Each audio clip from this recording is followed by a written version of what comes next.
Les decía que íbamos a hablar de un tema difícil.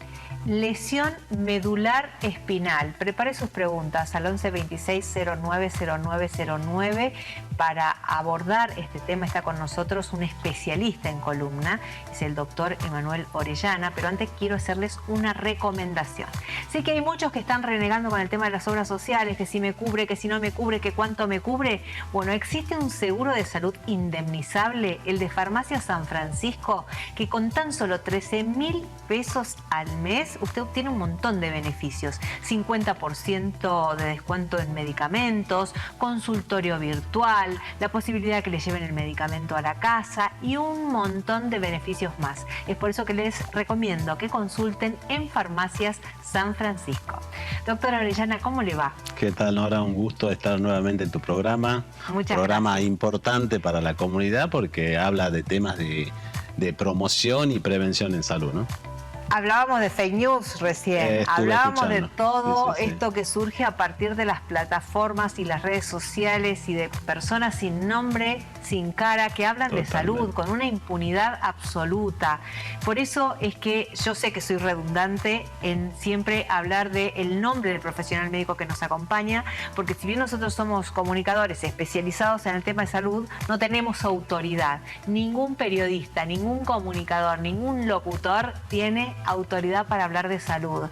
Y es por eso que me parece fundamental siempre estar acompañados por alguien que esté matriculado, que realmente esté abocado a trabajar sobre esta temática. Bueno, eso es importante. También yo destaco siempre estos tipos de programas que tienen una tarea noble, que es de salud pública y que es de promocionar o la prevención de diferentes enfermedades que afectan a nuestra comunidad, ¿no? Así que por eso siempre uno es agradecido. Como decía la doctora Falco, también nosotros no somos muy comunicativos a veces los médicos y necesitamos de una periodista, un medio para poder informar y comunicar a la comunidad. Articulamos cada uno en su área. Hoy queremos hablar de un tema que es muy difícil. Es un tema difícil porque cuando nosotros hablamos de médula, ¿no? Se nos paran los pelos, se nos pone la piel de gallina y decimos... Es un tema delicado, es un tema que muchas veces no nos animamos a abordar porque no sabemos por dónde empezar, pero en algún momento había que hacerlo porque además hay mucho mito, porque además hay muchos miedos, todo lo que tenemos que derribar. Totalmente, bueno, a nosotros nos pasa, es común, es un tema común en nuestro consultorio. Nosotros hacemos principalmente columnas, somos neurocirujanos y hacemos columna básicamente. Y muchas personas ingresan a nuestro consultorio, hacemos el diagnóstico y el tratamiento es una cirugía. Ay, no me vaya a tocar la médula, doctor, le dicen, ¿no? Es todo un tema que me dijo el vecino, que me dijo tal persona, que no me deje tocar la columna, que quede en silla de ruedas.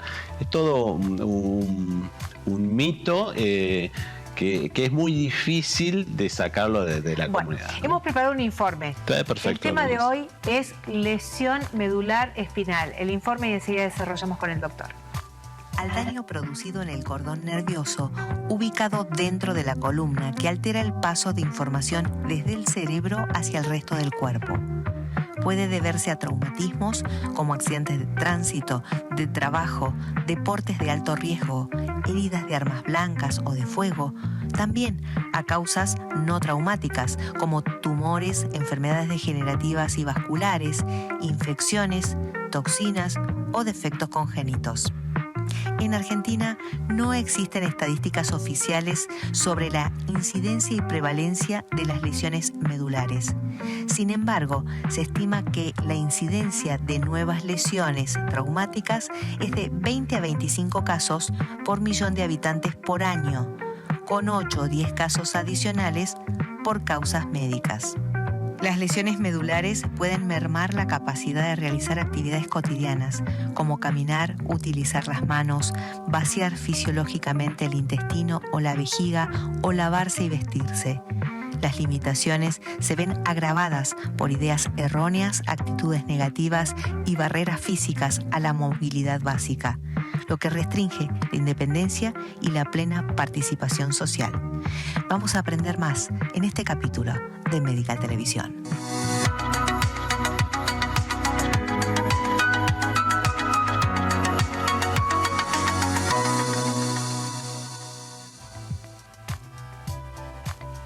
Doctor Orellana, si bien no encontrábamos datos oficiales, ¿no?, que nos permitirían situarnos en estas afecciones, podemos inferir que los accidentes de tránsito tienen mucha incidencia en las lesiones, ¿no? Sí, bueno, cuando hablamos de lesiones medulares podemos hacer dos divisiones principales, ¿no? Lo dijeron bien en el video, que son las de origen traumático, que es uno de los más frecuentes, y los no traumáticos. Los traumáticos generalmente lo vemos en gente joven y está relacionado principalmente con los accidentes de tránsito, algo de deporte. Muchas veces tuvimos algunos casos de los deportes de contacto, ¿no? Contacto, los que se arrojan a la piscina, viste, de cabeza y hacen un impacto a nivel cervical. Y también a veces, muy raras veces, existen las lesiones específicas de médula con una lesión de arma de fuego, ¿no? O arma blanca también puede ser, es raro, pero las armas de fuego es lo más frecuente. Exactamente, esas son las traumáticas. Las traumáticas. Las no traumáticas, el otro grande grupo que lo vemos ya generalmente en pacientes mayores o adultos, y está relacionado con tumores o está relacionado con infecciones y más frecuente también en patología degenerativa con canales estrechos cervicales o lumbares. Bien, doctor, me parece que es importante detenernos en esto de las traumáticas, ¿no? Las lesiones traumáticas, porque mucho se habla acerca del post-trauma y el tratamiento del paciente como causante de lesiones que son irreversibles. Ahí juega un papel muy importante el médico que hace la atención primaria del accidentado, ¿no? O algún vecino o algún... Los bomberos, la policía, la ¿no? Policía, en donde juegan un papel muy importante en la prevención de lesiones secundarias, que llamamos nosotros, ¿no? Te doy un ejemplo para que lo entendamos todo, ¿no? Hay un accidente de tránsito, generalmente lo que nosotros denominamos la atención prehospitalaria. Llega la ambulancia o llega algún vecino, llega algún familiar y que acude al rescate de ese accidentado, ¿no? Lo primero, obviamente, va a haber lesiones directas que se producen a nivel medular por el accidente, pero lo importante en ese momento es evitar las lesiones secundarias. De esas lesiones primarias, directas, de lo que ya no podemos hacer nada, no se puede hacer un tratamiento específico en ese momento y muchas veces después tampoco, ¿sí? Pero sí lo que nosotros debemos evitar es la lesión secundaria. ¿Qué quiere decir esto? Es básicamente lo principal que tenemos que hacer es inmovilizar a esa víctima de accidente, ¿sí? ¿Por qué? Porque muchas veces se queda inestable la columna y con movimientos y no inmovilizando el accidentado podemos generar las lesiones secundarias, que pueden ser que se generen hematomas, que se genere inflamación o se genere una necrosis por algún mal movimiento o no inmovilizar, que es algo sencillo en el lugar del accidente. Y recién movilizar el accidentado, y el traslado también es fundamental porque se hacen, digamos, los tratamientos primarios. Ya inmovilizado el paciente, lo que le tenés que controlar básicamente a ese paciente, si hay una hemorragia, la hemorragia, si la respiración y obviamente la presión arterial y el dolor, ¿no? Muchos pacientes se chocan con el dolor. Entonces, doctor, muy importante esa primera atención prehospitalaria, que nosotros no participamos muchas veces en eso. El especialista participa cuando el accidentado llega al hospital, ¿no? Y entonces ahí ya pasaron, 20 minutos, 30 minutos, 1 hora, 2 horas, y puede haberse producido muchas lesiones secundarias, capaz que más graves que la lesión primaria. Claro, muchas veces decimos, no lo muevas, espera que lleguen la ayuda que está capacitada en temas de emergencia para tratar al paciente. O ayudar a inmovilizar vos, digamos, situarte en la cabecera, inmovilizar la cervical, ver que esté respirando y esperar la atención médica, ¿no? Ayúdenos a entender un poco de fisiología. Bien. La columna, sí, ¿protege la médula espinal? Digamos, la parte ósea, la columna vertebral, obviamente que es un estuche que protege a la médula. Es como el cráneo al cerebro, ¿sí? El hueso protege una protección, un estuche que protege, digamos, al tejido nervioso, que es el más debilitado. Y podemos decir que la médula es sensible, ¿cómo podemos decir que es vulnerable ante un agente externo? Totalmente, es un tejido que debe estar protegido porque es muy lábil, digamos, se puede lesionar fácilmente. ¿Y cuál es el problema del tejido nervioso? Es la regeneración, ¿no? Que todavía está en discusión, pero bueno, está muy relacionado también con la edad del paciente, ¿no? generalmente un tejido con poca regeneración. No te diría nula, porque hay estudios que comprueban que existe cierta regeneración del tejido nervioso, pero generalmente está relacionado con la edad del paciente. Cuanto más joven, tenés mayor posibilidad de una regeneración, o la neuroplasticidad, que es otro tema diferente a la regeneración, pero que existen nuevas conexiones de esas lesiones a nivel neuronal que pueden suplantar o disminuir, digamos, la lesión primaria. La médula entonces es un órgano. Exactamente, son cordones, digamos, de fibras nerviosas que parten desde el cerebro y que van a comunicar, que van a traer información de todas partes del cuerpo hacia el cerebro y van a llevar la información del cerebro hacia las diferentes partes. Otra característica entonces es la fragilidad. La fragilidad, totalmente. Ahora, cuando ustedes tienen que operar la estructura que está por afuera, la columna, ¿hay algún riesgo de tocar la médula? Depende de la patología y depende del nivel. Si la médula generalmente termina en las primeras lumbares, en las últimas dorsales, ya no existe médula, y lo que se prolonga hacia la parte distal de la columna vertebral son nervios, y que se llama cola de caballo, ¿sí? Entonces, a nivel de L1, L2 termina la médula. Y generalmente las patologías que más tratamos nosotros en cirugía son patologías de la parte lumbar baja. Entonces, en ese sector no trabajamos o no hay riesgo de una lesión medular. Cuando hablamos de cirugías más altas, dorsal o cervical, ya puede existir cierto grado de riesgo por una lesión a nivel medular, porque ya estamos trabajando a nivel dorsal, donde existe la médula dorsal, y a nivel cervical. Pero depende de la patología también. En todo existe un cierto riesgo, pero generalmente mínimo en la hernia de disco. Capaz que un mayor riesgo de alguna lesión tumoral, más si se encuentra dentro de la médula espinal o está por afuera, es menor el riesgo que la lesión. Cuando la médula espinal se daña, sí, ¿hay algo que podemos hacer? A ver, los tratamientos de un paciente con un daño medular, uno podemos dividir al daño medular en agudo, reciente o alejado, ¿no?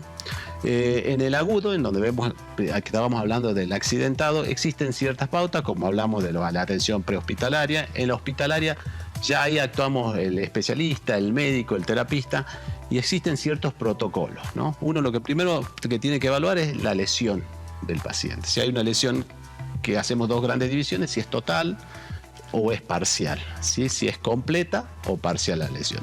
En las parciales generalmente hay mayor pronóstico y por eso tenemos una posibilidad de recuperar cierto grado de la función de esas neuronas, ¿sí?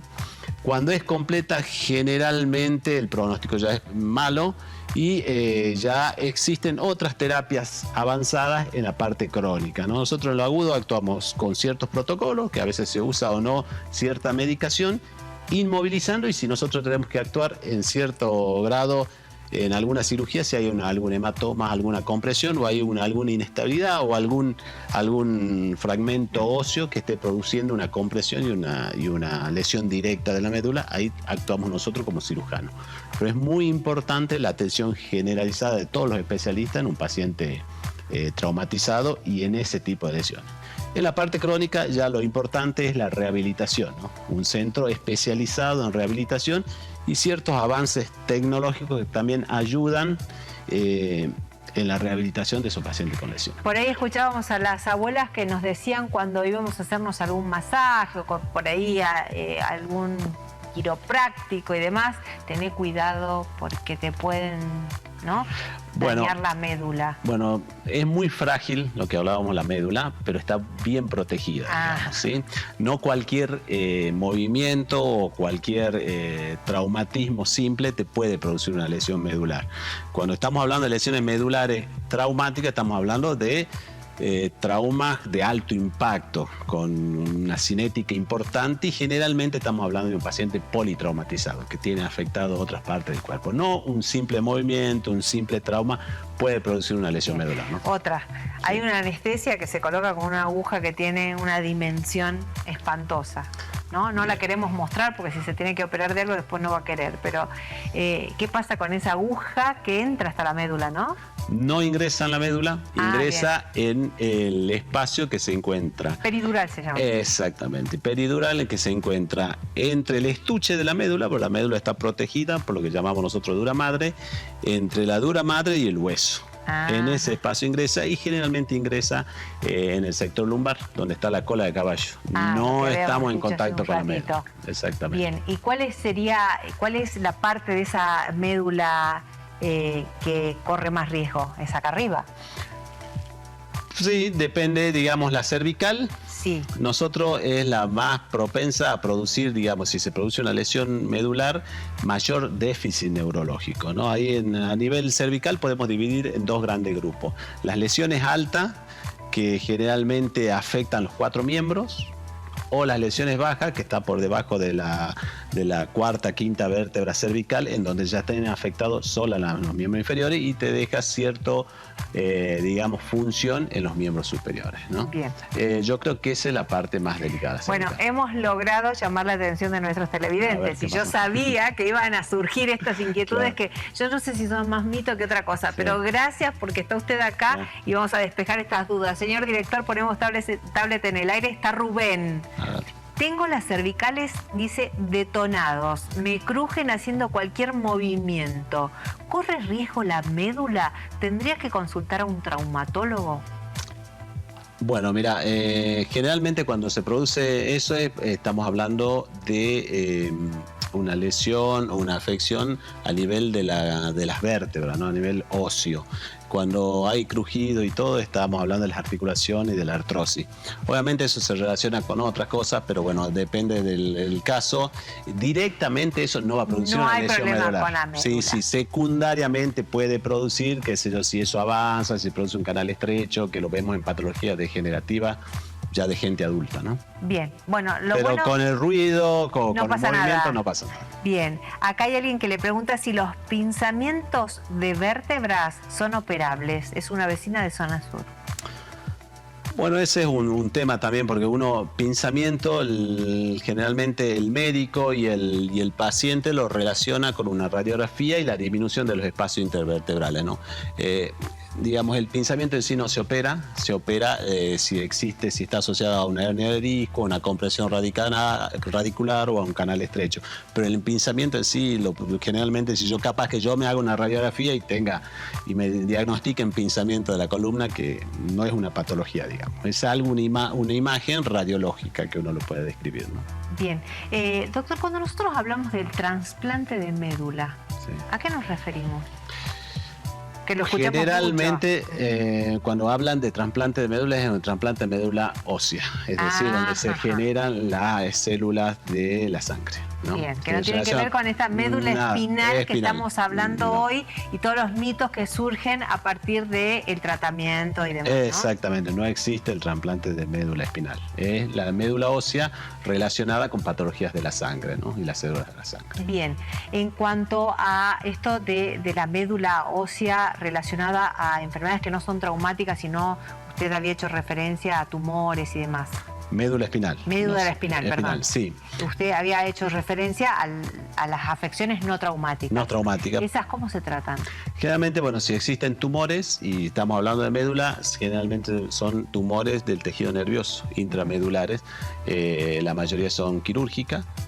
Muchas veces, si tiene un buen plano el tumor, no se llega a lesionar la médula ósea. Existen tumores que son infiltrantes y en donde cuesta un poquito más la cirugía y pueden generarse o pueden quedar secuelas neurológicas. Las infecciosas, que por sí tenemos patologías que no son quirúrgicas, que son puramente clínicas o la maneja el infectólogo, que son las mielitis. Generalmente una infección viral puede generar una mielitis, puede producir una lesión medular completa o incompleta, que eso no se trata quirúrgicamente, pero sí existen infecciones del tejido óseo, del disco intervertebral, que lo vemos en pacientes diabéticos con ciertos factores de riesgo que pueden producir una compresión indirectamente, que están comprimiendo y apretando la médula ósea, y eso produce un edema, una isquemia que puede generar una lesión medular. Eso también se hace, si hay una compresión, se hace un tratamiento quirúrgico, se evacúa si hay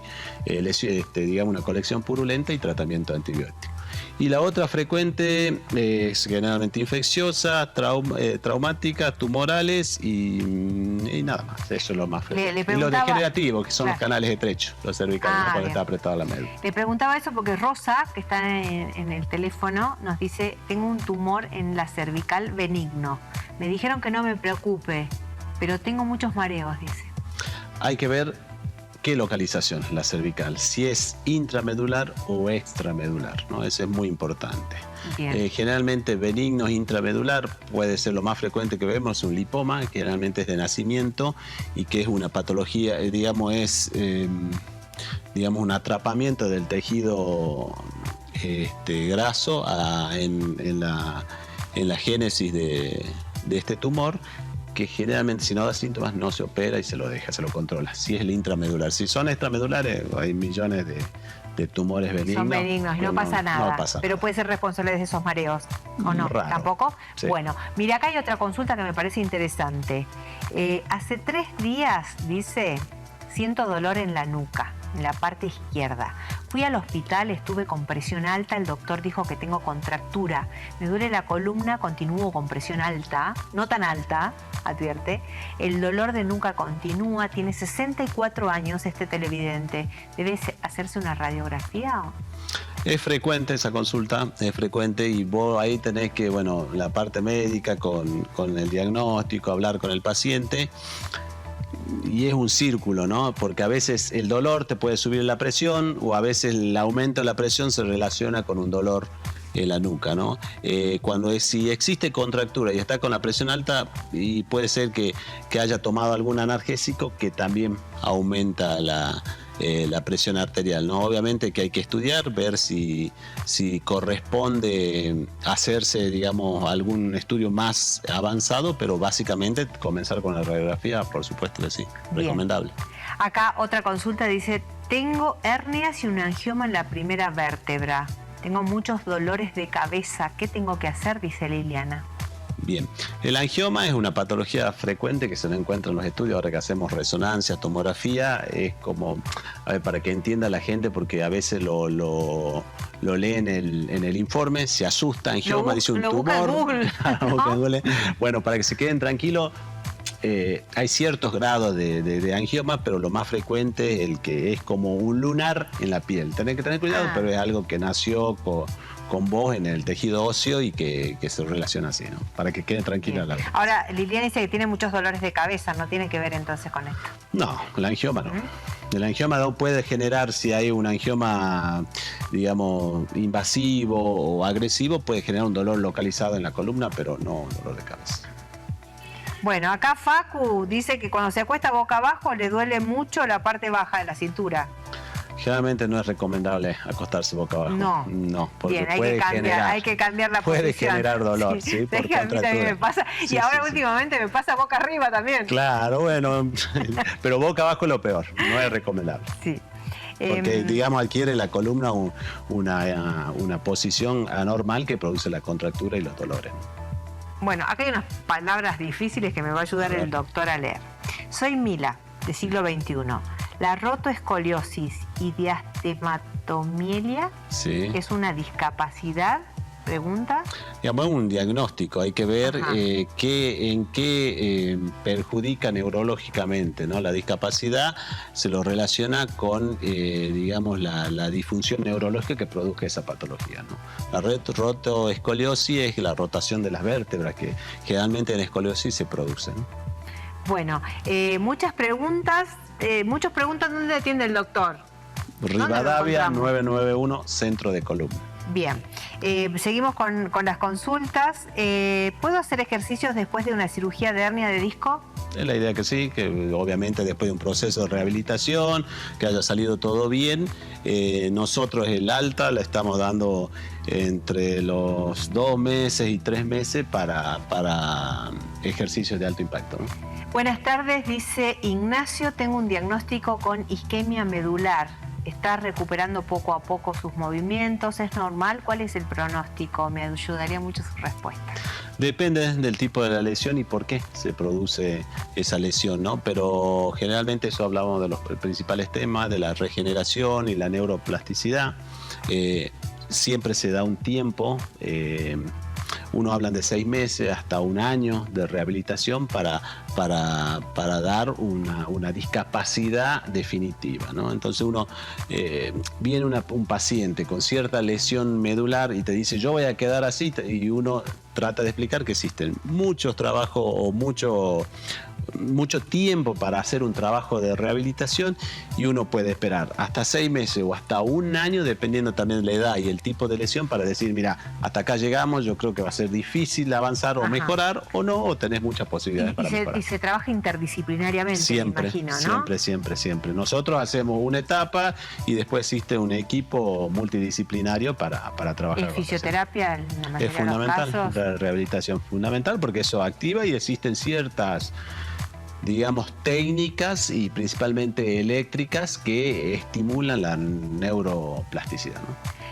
Escuchaba o leía un informe y también trabajando sobre este tema, que hoy hay un avance enorme en torno a la tecnología aplicada a los exoesqueletos. ¿Cuál es su opinión? Bueno, es importante eso, digamos, para que el paciente, es la biotecnología que llamamos nosotros, ¿no? Para que el paciente pueda recuperar ciertos movimientos, ¿no? Es lo robótico que está surgiendo actualmente, y creo que obviamente es algo externo que se va a trabajar sobre el paciente para mejorar la funcionalidad, ¿no? Obviamente existen trabajos importantísimos también que se está trabajando biológicamente e internamente para tratar de lo que hablábamos nosotros, la regeneración y la neuroplasticidad, para mejorar y hacer un tratamiento directo de ese tipo de lesión, ¿no? Lo que me parecía maravilloso de esto de los exoesqueletos es terminar con esa posición de la silla de rueda, claro, ¿no? Sí, el tener la posibilidad de estar...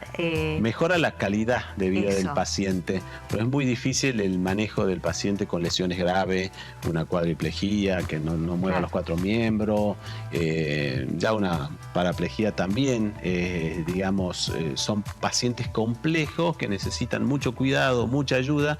Con esto le da cierta independencia que es muy importante para el paciente. Bien, tengo muchísimas preguntas, pero ya tenemos que cerrar porque nos hemos quedado sin tiempo, y quisiera que su último mensaje tenga que ver con esto de perder el miedo a las lesiones medulares a partir de problemas en la columna, que uno tiene que ir a ver el especialista, que tiene que hacerse ver las vértebras, y que por ahí nos paraliza el hecho de pensar de que trabajen tan cerca de la médula. Bueno, mira, nosotros siempre hablamos con el paciente y de la misma forma. Cuando se presenta un paciente para operarse, nosotros decimos que él no tiene que tomar la decisión de operarse o no operarse por el miedo a la cirugía, que la cirugía, tanto la técnica quirúrgica como la anestesia, que muchos pacientes tienen miedo a la anestesia, ha avanzado y ha mejorado drásticamente, te diría, los resultados para bien de esos pacientes. El paciente tiene que elegir el operarse o no operarse, no por el miedo, no por escuchar a otras personas, sino para mejorar su calidad de vida, y siempre hablando con un profesional.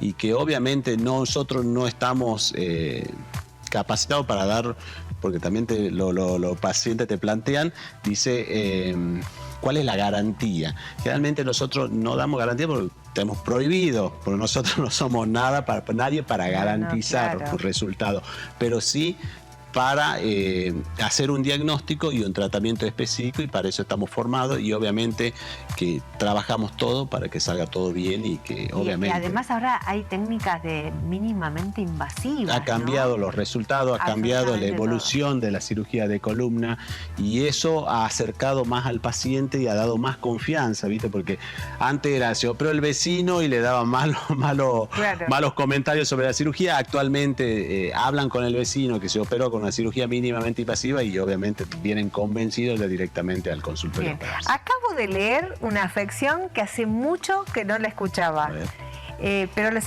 la voy a dejar planteada. Bien. Pico del Oro. Ah, bueno, pico del oro, sí, típico. ¿Por qué antes se escuchaba tanto de sufrir de pico del oro y ahora ya no? Pues son diagnósticos radiológicos, como te decía, el pinzamiento, el pico del oro está siempre presente en el consultorio. Vengo, doctor, porque tengo pico del oro y pinzamiento. Y ya viene con el diagnóstico completo. Claro, pero eso no es un diagnóstico, no es una patología, claro. Entonces vos tenés que volver y tratar de interrogar. Bueno, lo dejo planteado, vamos a hablar de pico del oro, le prometo acá al televidente que nos mande el mensaje, vamos a hacerlo, voy a llamar al doctor para que hagamos un especial de pico del oro. Perfecto. Gracias, doctor. Gracias, por haber venido. muchas gracias. Nosotros llegamos al final de este programa, tengo que hacer un montón de agradecimientos, pero en primer lugar, este programa fue auspiciado por...